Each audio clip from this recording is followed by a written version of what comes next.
Hello and welcome to Brainwaves, the channel that is all about exploring the fascinating world we live in. Today, we're going to dive into the fascinating world of our planet and explore some of the most surprising and mind-boggling facts about it.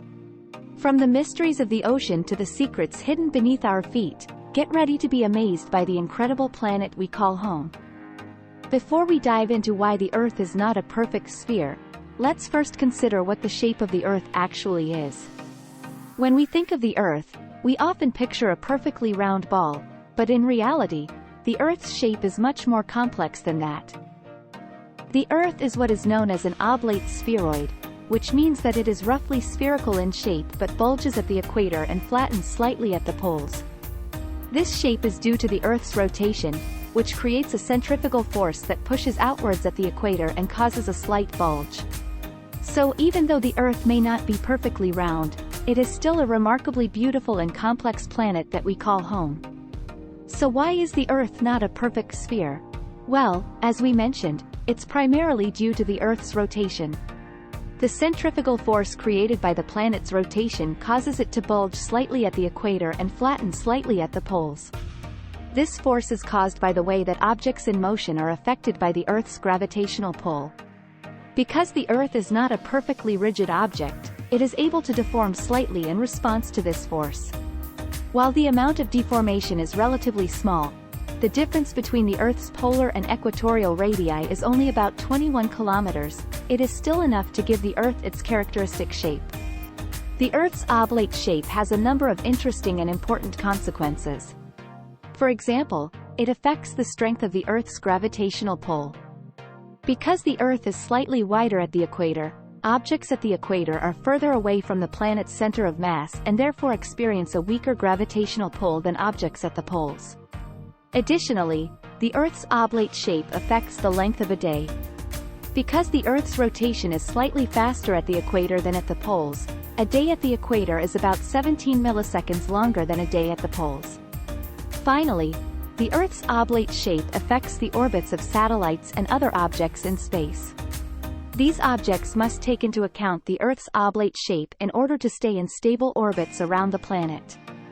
The deepest part of the ocean is known as the Challenger Deep, which is located within the Mariana Trench in the western Pacific Ocean. It's named after the HMS Challenger, a British warship that first conducted surveys of the trench in the late 19th century.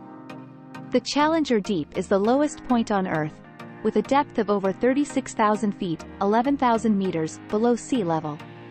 To put that into perspective, Mount Everest, the highest point on Earth, is only 29,029 feet, 8,848 meters, tall.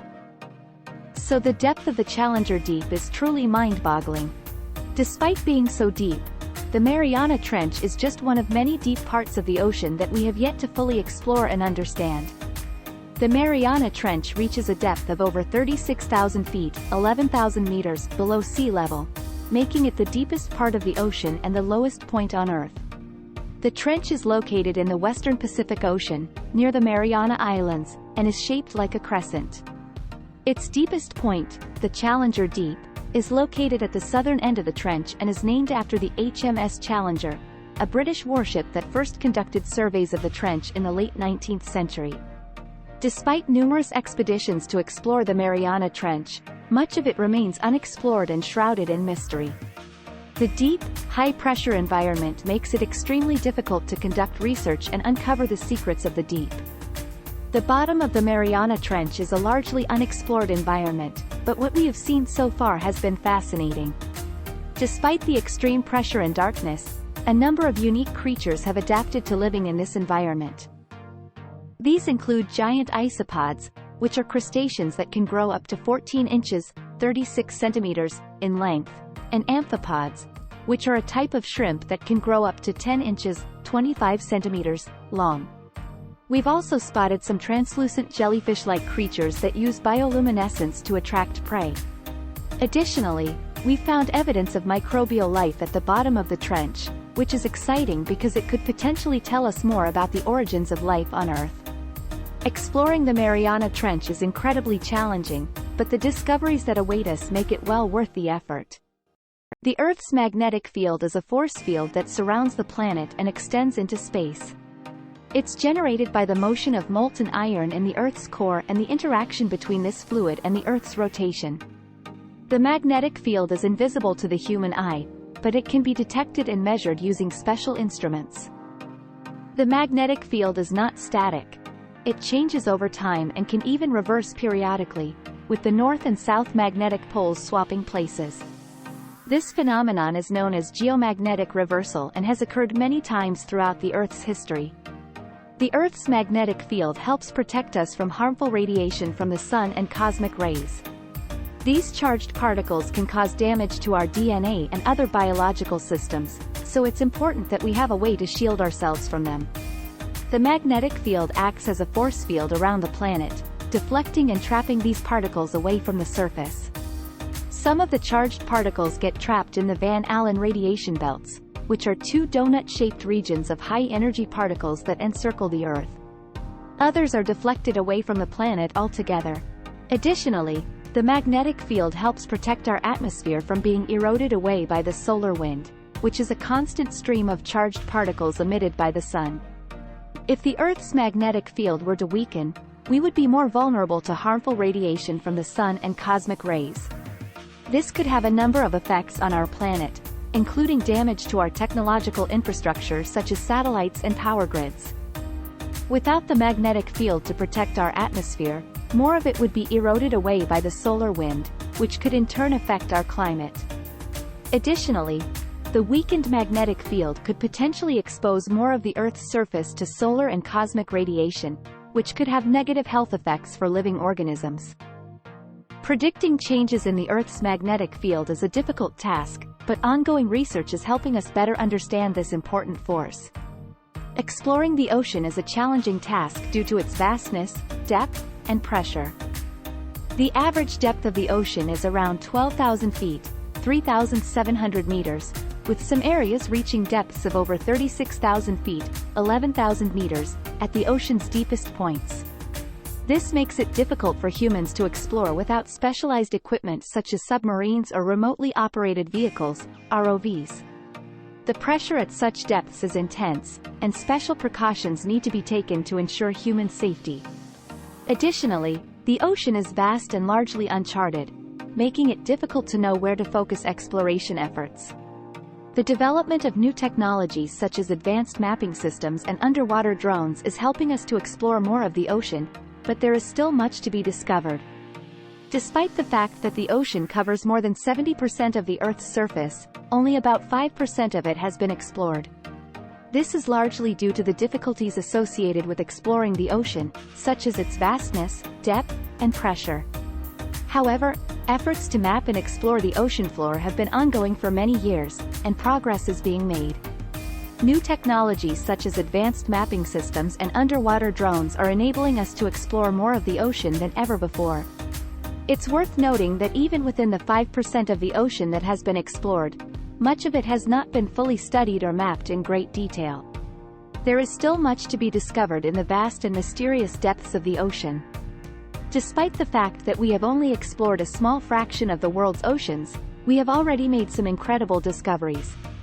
For example, new species of animals and plants have been discovered in the unexplored parts of the ocean, some of which are entirely new to science. These discoveries have allowed us to better understand the diversity of life on our planet and have inspired new areas of research and conservation efforts. Additionally, ocean exploration has helped us to better understand the geological processes that shape our planet. For example, we have discovered deep-sea vents and ecosystems that rely on chemosynthesis rather than photosynthesis, expanding our understanding of how life can survive in extreme environments. Continued exploration of the ocean holds enormous potential for future discoveries and insights into the history and nature of our planet. Meteoroids are small pieces of rock or metal that originate in space. They are similar to asteroids and comets but are typically smaller in size, ranging from tiny grains to larger rocks up to a few meters in diameter.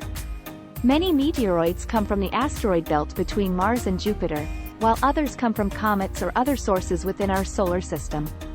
As meteoroids travel through space, they can be influenced by the gravitational pull of planets and other celestial bodies. When they enter the Earth's atmosphere, they can become visible as shooting stars or fireballs. Some meteoroids make it all the way to the surface of the Earth and become known as meteorites.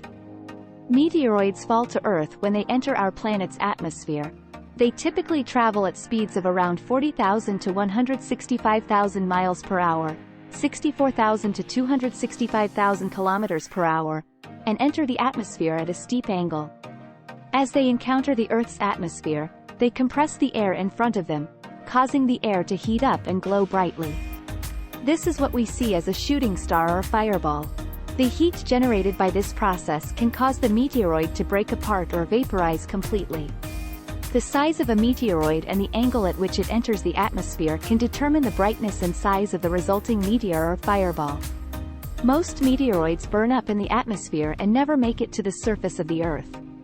However, some larger meteoroids can make it all the way to the surface, becoming known as meteorites.